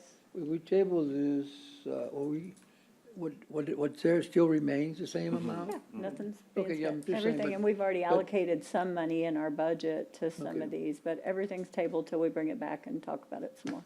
Okay, I Okay. just figured, I thought Commissioner Morales had allocated some of his money too. Was that He was included in planning that? on. We're gonna bring it We're gonna back bring it back in a to couple official. of weeks. None of that's Yes. been officially done, Yeah. yes. Table until what? I am assuming maybe December or January. We'll just put it back on. Let me be clear, any of you who are tabling items, also, we don't automatically put them back on. That is your responsibility, whoever brought them, to also put your item back on so that you're not holding our office up to whatever date you decide to put something on and we accidentally forget it. If you had the item on and you tabled it, it's your responsibility to replace it on, yes. Moving on to number 5, discuss and consider authorizing and approving the execution of job order authorization number NCCP 007 in the amount of $92,000 some odd dollars under job order contract agreement with Grace Paving and Construction. This is been reviewed. This is for the Amistad Park Useful Life Extension, and it has been reviewed by the county attorney for legal sufficiency as to form. It's out of my budget, so approve. It's out of your So budget, moved. Commissioner Gonzalez. Second. There is a motion and a second. All those in favor say aye. Aye. Aye. Any opposed? The motion passes. Item number 6, discuss and consider approving the following diabetes contract with Texas A&M University Health System Center for 2024-25 and the amount of $1,500 from Commissioner Precinct 2 diabetes funds. So moved. Second. We have a motion and a second. All those in favor say aye. Aye. Aye. Any opposed? The motion passes. Item number 7, discuss and consider approving the 2025 holiday calendar and related matters. I believe we have quite a few holidays. I would like to discuss possibly adding, or if there's something we could remove to add. My office and several of your staff as well talked about having Wednesday before Thanksgiving. I know some of you guys probably don't think that important. I know women that have to shop and cook, or anyone traveling. It's an important day for us. Some of you do, yes, but the vast majority of us spend quite a bit of the day before. And if you have ever been here the day before in the courthouse, it is pretty bare anyway, so I would make the motion to add the Wednesday to Wait, this. when do we get off for, what is off for Thanksgiving now? Thursday. Thursday and Friday, Good yes. Friday's Good Friday, and Monday's because we gave them off after thing. Monday off? Oh, No, just Thursday and Friday. Right, Thursday. But people traveling usually go the day before, people shopping and cooking is like, So we're, okay, so we're gonna shut down a whole nother day of the entire county? For shopping. I mean, I think we have one of, we have the. I'd like for you to come in the day before this anyway. I'm here. It was like Judge, I mean, on I the mean, Wednesday before a holiday or something, see how many people are here. It's Well, I mean, period. that's, It's skeleton crew, but they take. Yeah, it's very they take off their skeleton daytime, crew, they take I the time mean, off, so. and we definitely have the those most of us that aggressive. follow the rules are penalized because the other people that just do, yes. But they're taking PTO. I mean, if people are taking PTO and their department heads are letting them take PTO, then, I don't know. We have time off. I mean, that's what it's, I mean, I think we have the most aggressive holiday schedule. I absolutely agree, and I We I have even a- asked if there was one that Wow. we could take off that I think is not quite as utilized or not, but I wouldn't even suggest what day that Or would be, maybe so, it's, yes. maybe you go noon on, at least Noon noon on on Wednesday Thursday or is something. I fine. mean, I don't I know. just That's just, think we that- do a lot. Huh? Wednesday You said before Thursday. Thanksgiving, oh, No, noon on, yeah. yeah, the day before, yes, but y'all can vote against, everybody can take their own time and let their own people, all electeds can let their people off anytime they want to, and I've asked you all to come up here and look sometime. So currently we give 1, 2, 3, 4, 5, 6, 7. Well, nobody's gonna argue with us if we give them off, that's for sure. On the day after the Nobody's Super gonna Bowl. argue with us if we give them off. The that's day for after sure. the Super Bowl. Then, if there's no other discussion or no will to do that, then I would make a motion to pass the holiday calendar as is, yeah. So moved. We have a motion and a second. All those in favor, say aye. Aye. Aye. Any opposed? Same sign. The motion passes. Sorry, I tried, guys. I asked.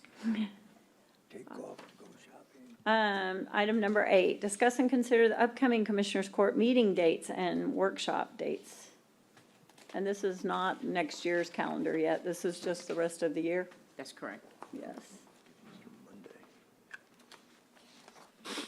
If there's no changes, there's no motion there. Moving on to B1, grants, accept a grant award from the Office of Governor, Public Safety Office, Criminal Justice Division for the Monitoring Offenders Against Women Project under the Violence Against Women's Justice and Training Program. There is a general fund match, a cash match of $20,348.86. Was this already included in our budget? This is a regular one we do every year, so I would make the motion to pass.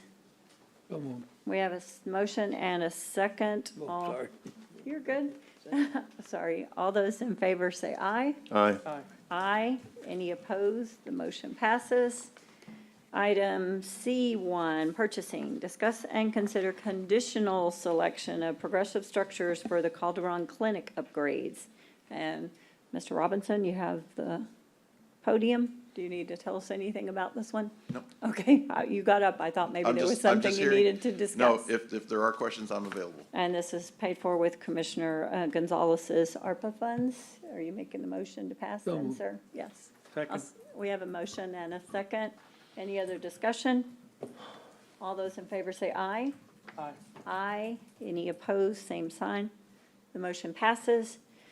Item number 2, discuss and consider conditional selection of Vulcan construction materials for aggregate type PB grade 4S LRA. I'll make the motion to pass for Second. Public Works. We have a motion and a second. Commissioner Gonzalez. All those in favor say aye. Aye. Aye. Any opposed? The motion passes. Item number 3, discuss and consider the conditional selection of Charter Communications Operating LLC for the internet service provider for Nueces County.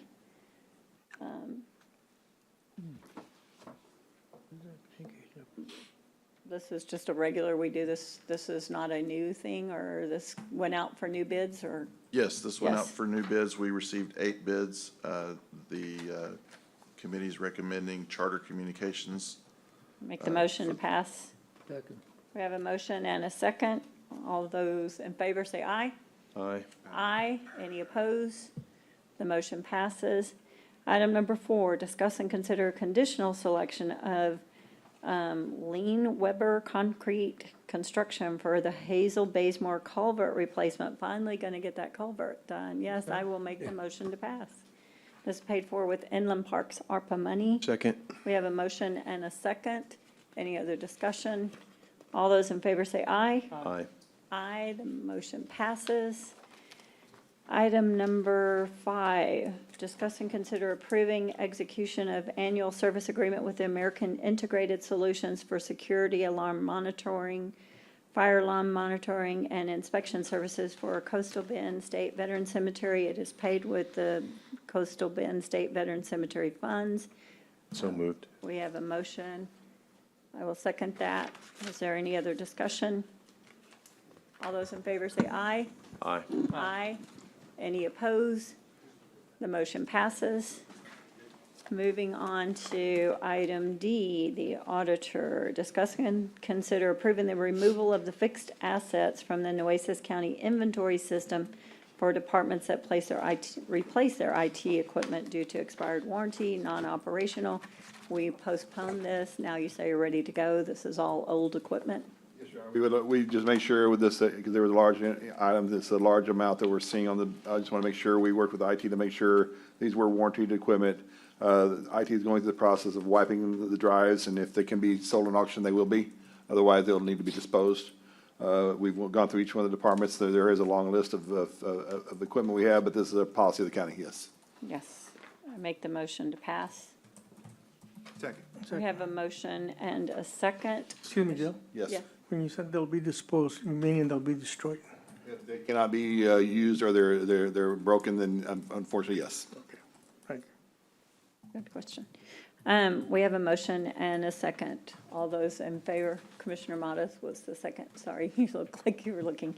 All those in favor say aye. Aye. Aye. Any opposed? The motion passes. Item number 2, approved budget amendment number 15 for fiscal year 23-24.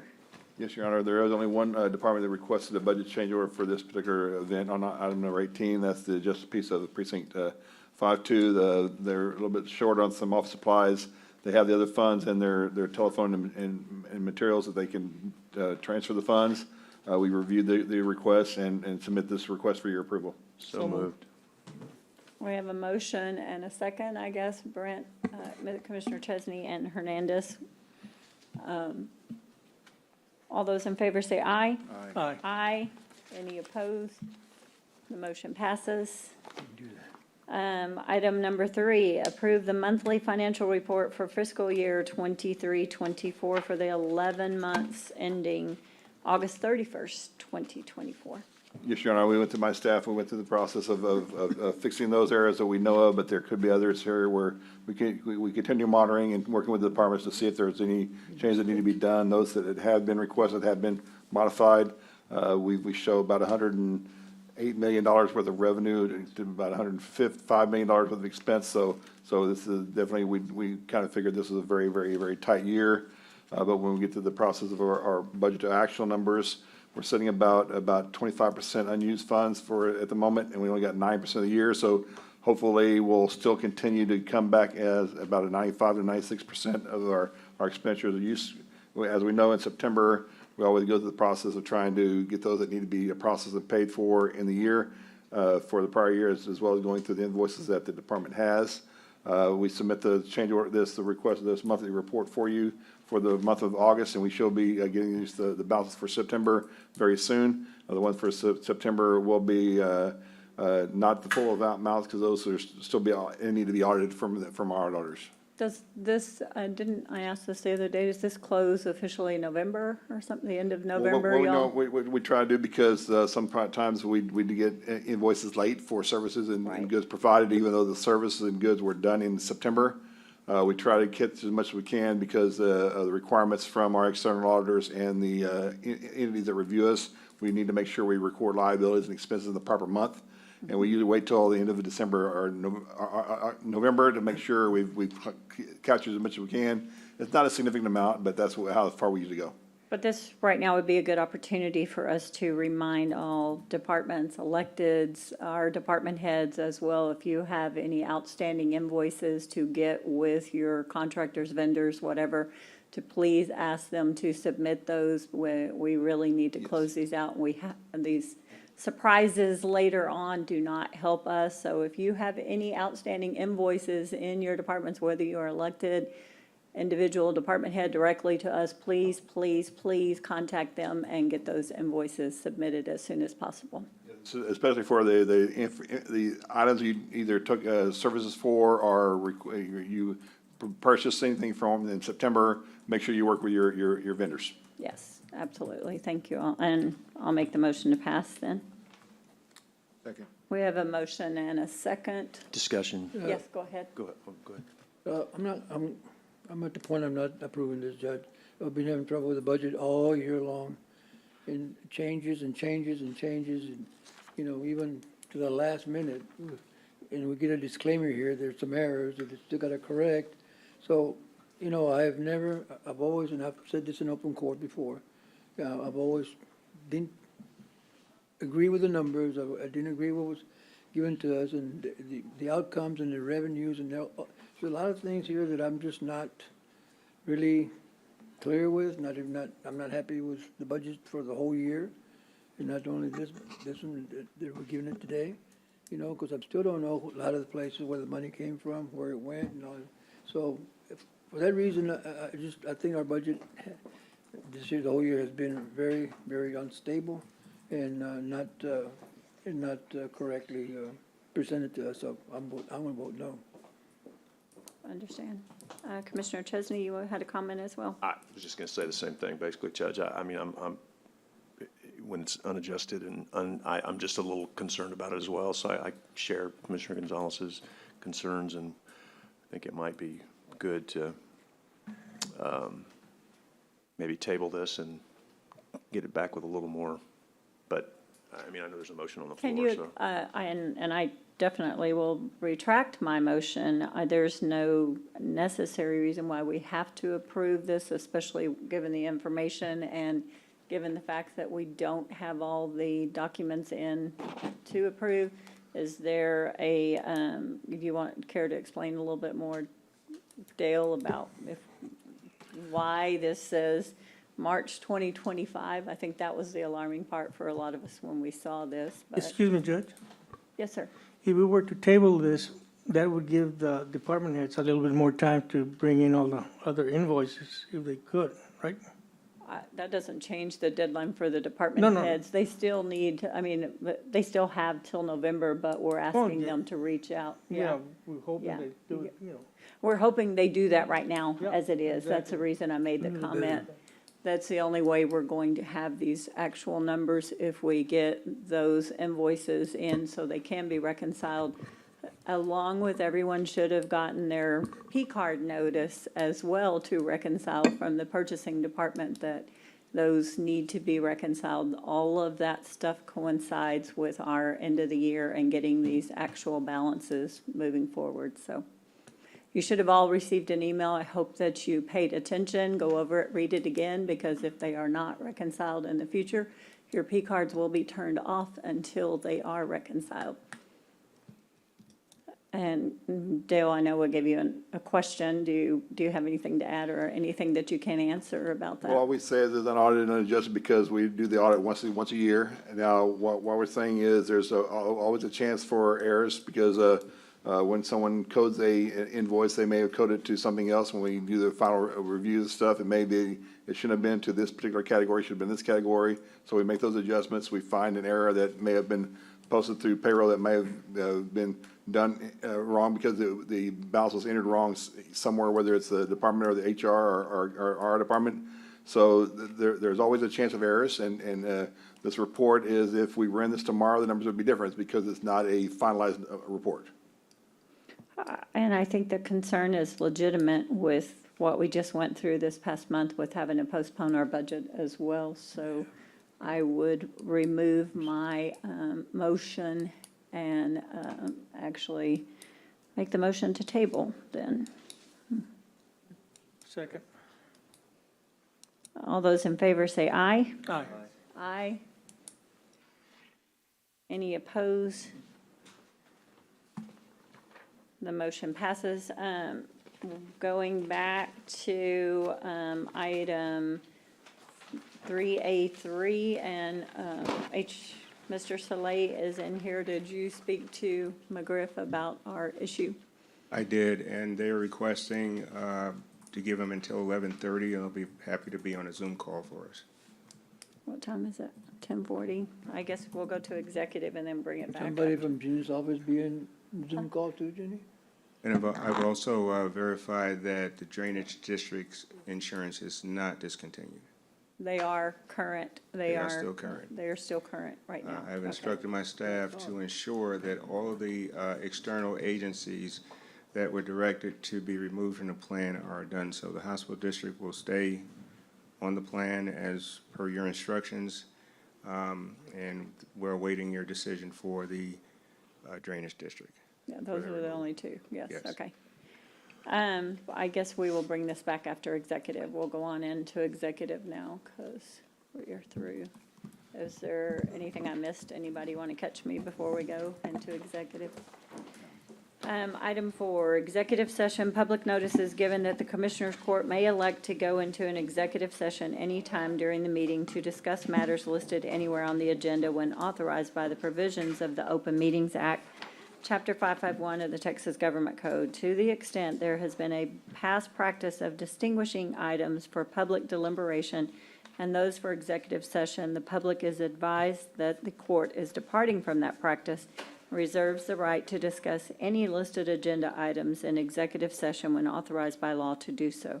In the event the Commissioners Court elects to go into executive session regarding an agenda item, the section or sections of the Open Meetings Act authorizing the executive session will be publicly announced by the presiding officer in accordance with the authority of the Government Code, Vernon's Texas Code, Section 551.071, 551.072, 551.073, 551.074, 551.0745, 551.076, 551.086, 551.087. The Commissioners Court will hold an executive session to consult with attorneys, including matters related to litigation, deliberate real property, prospective gifts, personnel matters, including termination, county advisory bodies, security devices, and/or economic development negotiations, and other matters that may be discussed in an executive session. Upon completion of the executive session, the Commissioners Court may, in an open session, take such appropriate action on items discussed in an executive session. Item 3A today is deliberate the appointment, employment, evaluation, reassignment, duties, discipline, or dismissal of the Human Resources Director and take action in open session if needed, Texas Government Code 551.074. Do we have any questions legally? Do we need to bring that other agenda item up in there for discussion? The 3A that we're coming back for, is there anything you can think of that we might need to discuss that? Well, I think, yes, It's you should probably- let's allow go the ahead and- possibility, yeah. but that research is I ongoing. just thought about that, so, to bring in the insurance. DD2. Yeah, The DD2 insurance question? for legally, so. And then also, we're going to bring in 3A3, discuss and consider rescinding court action regarding outside entity, Nueces County Drainage District Number 2, wishing to continue participation in Nueces County's employee self-funded group health programs and ancillary services plan for 24-25 and all related matters. That would be 551.071. Yes. Yes. It is 10:48, and we are going to executive session. Thank you.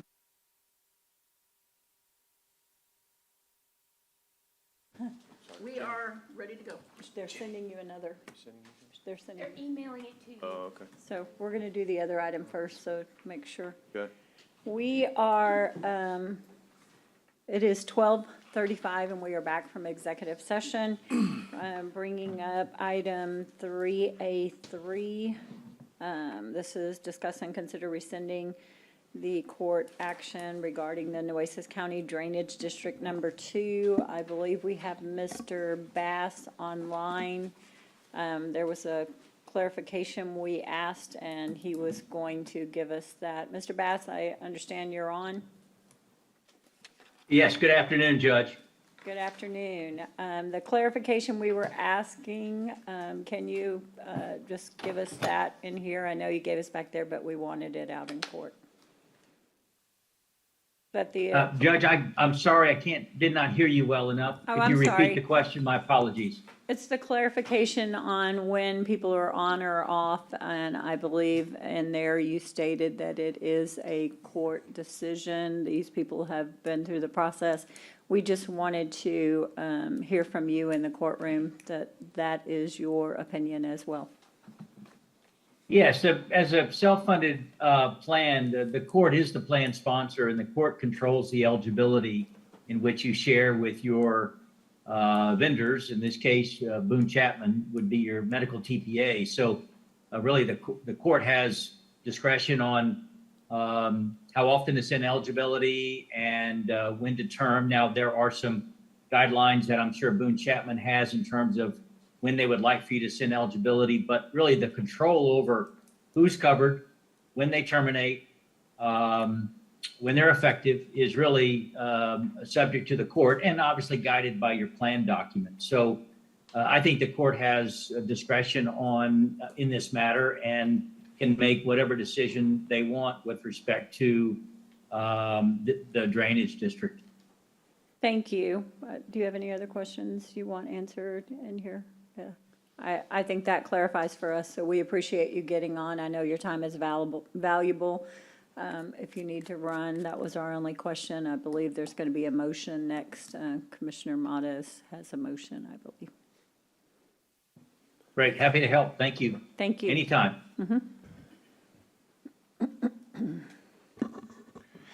My motion is to rescind the court action regarding outside entity, Nueces County Drainage District Number 2, wishing to continue participation in Nueces County Employee Self-Funded Group Health Program for the ancillary services plan for fiscal year 2024 to 2025, ending on September 30th, 2025. That's my motion. Is there a second?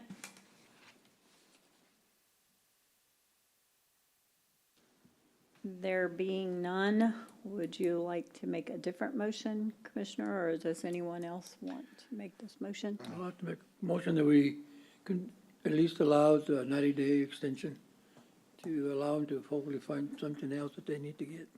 So then that would be ending December 31st, the end of this year? December 31st, 2024. Yes. We have a motion to allow them to continue until December 31st, 2024. Do we have a second for that motion? I'll make, we have a second. There is a motion and a second. Discussion. And discussion, yes, sir. Yeah. Thank you. I would ask the court to extend as much time possible on this motion. I was going to make a motion before Commissioner Gonzalez jumped in and asked for 6 months. I think that's a good, not happy, but a good middle point for us to agree on to allow the Drainage District to be able to go out and secure their own insurance. So I would just ask the court to consider that. If there isn't anyone else that weighs in on that, then I will support the motion, but if anyone feels that 6 months is a good middle point, then I would ask that we reject this motion and then pursue that. Discussion? Yes, go ahead. While I feel very sorry for the 20 individuals in regards to Drainage District Number 2, my job is to represent the 1,100 members, employees of Nueces County that are on our insurance and the constituents that we serve. We have no legal obligation whatsoever to include people that are not employees of Nueces County. The liability that is there for 30 days, 60 days, 90 days, 6 months, a year. Every month that we do it, it's additional liability. And again, while I feel sorry for the people in the Drainage District, we have discussed this now for a long time. They've watched the discussions, they've known about the discussions. I don't know why they wouldn't have gone out and gotten quotes on insurance on their own, but my obligation as a Nueces County Commissioner is not to those 20 people, it's to the 1,100 people that we're putting at risk by the fact that if we get exposed to increased liability for whatever period of time we're going to extend, that will come out of the pockets of Nueces County residents, and that will come out of the health plan that our employees yield. We were $3 million in the hole this year going into our budget with the budget we passed, and to extend any more liability potential that could make us go into our reserves, even 1 penny more, is just not something at this point that is reasonable, considering that we did send this letter out, and even if it got out late, it got there. And so I don't support any extension, and I know that may sound cold and heartless, it's not meant to be, but my responsibility is not to employ people that are not employees of Nueces County. This is something we should have done a long time ago, and I thought we did it several months ago. I mean, we made this motion back in June originally, I think, June, July, August. We've had discussions, it's been very public, so I'm sorry, but I just can't support that. And just for clarification, though, I mean, the Drainage District, they have been paying into this plan. It's not like this has been a freebie or a giveaway. The issue is liability, and let's face it, I mean, we vote on things always that have an essence of liability, right? Whether we can get it covered, we don't have all of our facilities covered in Nueces County. God forbid we have some sort of natural disaster that were to occur. We don't have all of our facilities covered. So we're hoping, we're praying that that doesn't happen. So we don't have to get stuck in a financial hole with all the liability that we have left to cover. So if the issue and the argument, it's just about liability, it happens everywhere. It's almost every major decision that we have to make. You know, I've been a strong supporter of the pier. But let's face it, there have been members of the court who have brought up concerns about the pier, and there's liability there.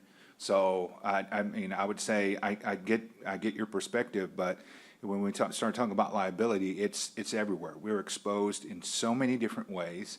We're exposed at different times when employees could be negligent, or even just an accident that we have to pay out, when it's not even really necessarily our fault. But if some sort of accident happens on our facility, we're liable. We're still having to pay out. So that essence of liability is there regardless of what the issue is. So I get your concern, but this group has been an active participant for many years, as I mentioned before, through several administrations, through several commissioners and commissioner courts.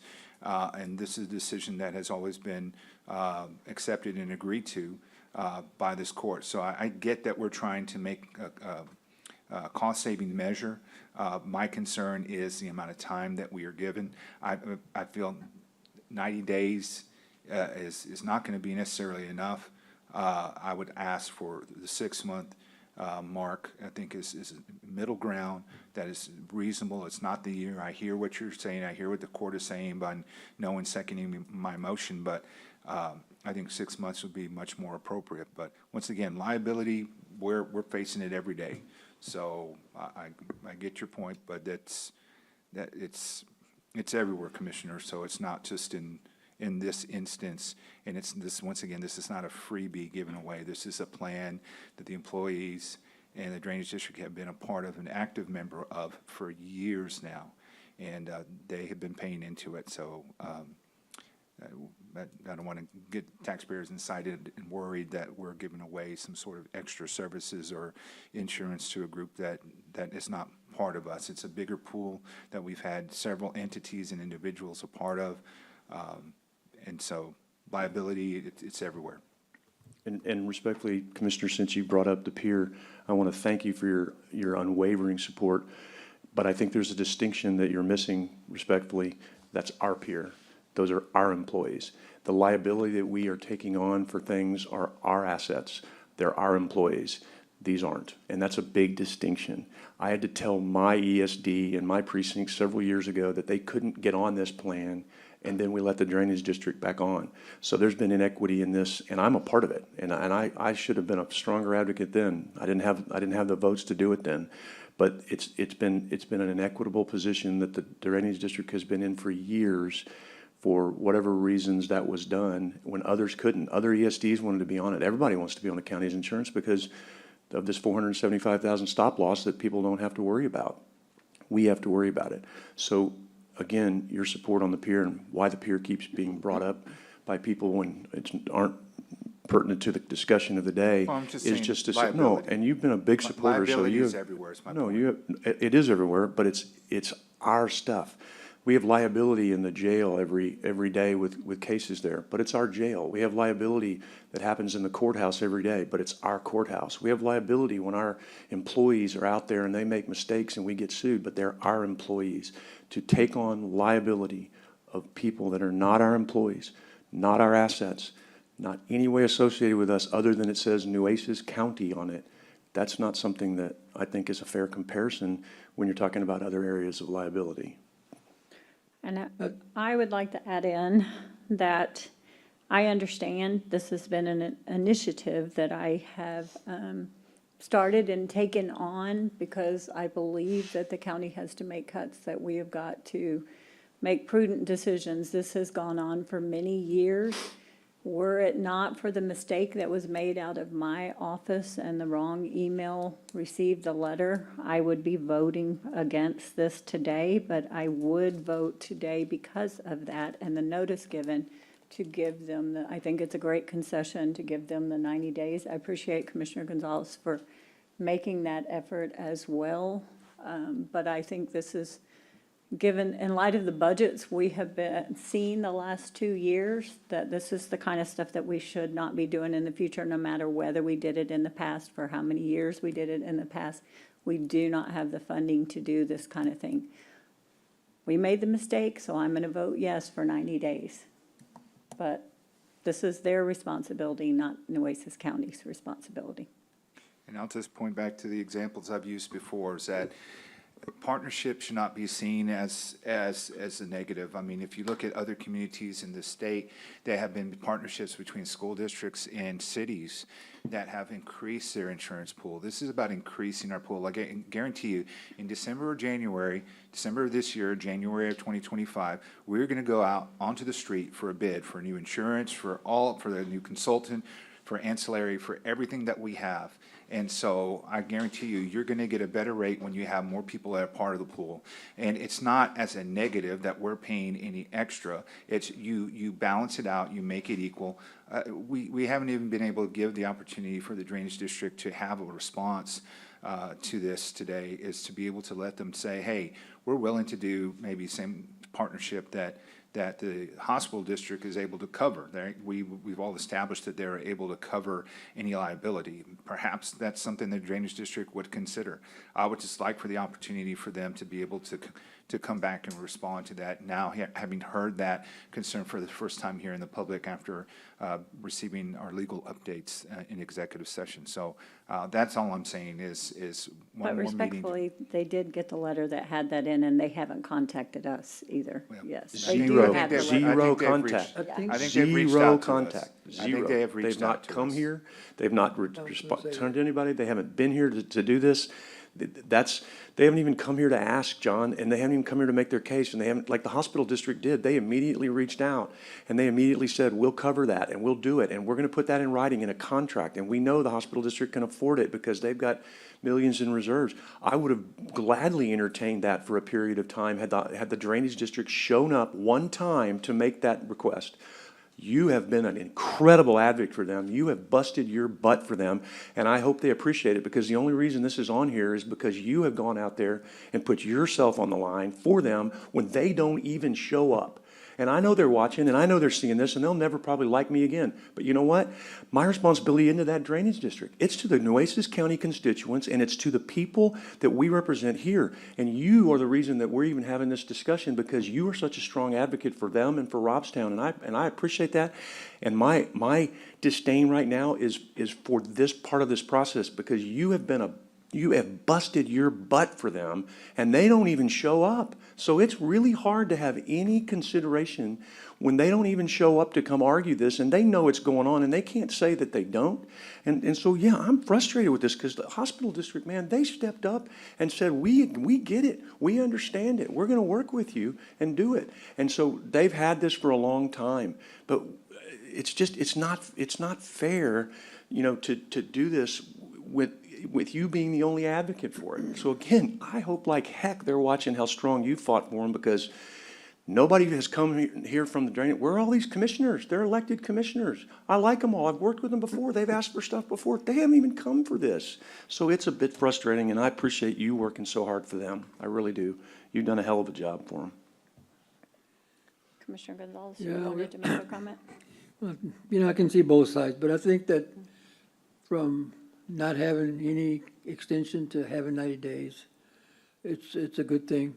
A good compromise. I think that we at least, and I feel the same way. I mean, I expected somebody to be here to telling us today, hey, we need to work with you, you need to work with us, and that was really one of the things that I mentioned. I was disappointed that nobody, they were texting, but they should have been here actually in person, and they weren't. So I just, I knew that, and I know that they knew before what was coming up, but this is something that, we go a year, we open the door to a lot of other, we close the door too, so we had to go back and really open the door.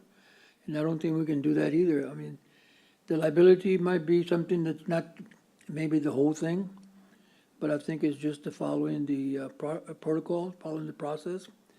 So, and I don't think they followed the process, and this is where we're at right now.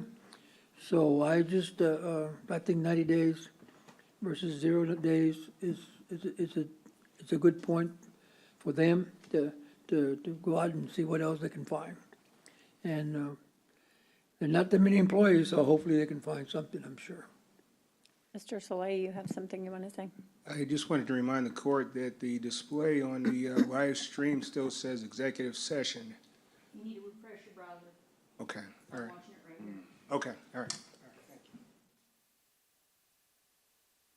Okay, well, we have a motion and a second to allow the 90 days for this to end December 31st, 2024. Is there any other discussion? All those in favor say aye. Aye. Aye. No. 4 ayes and 1 no. The motion passes. Moving on to our executive item 4A.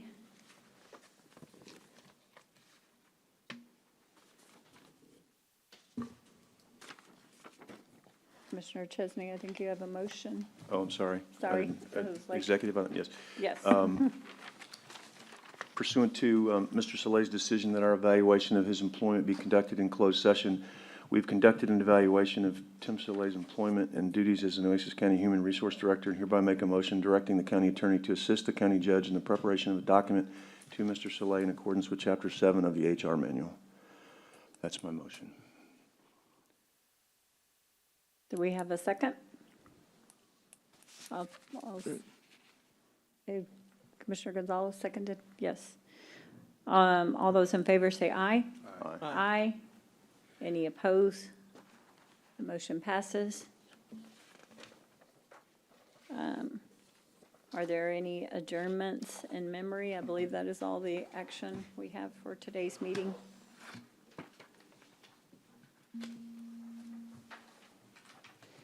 There being none, it looks like it is 12:54 and this meeting is adjourned.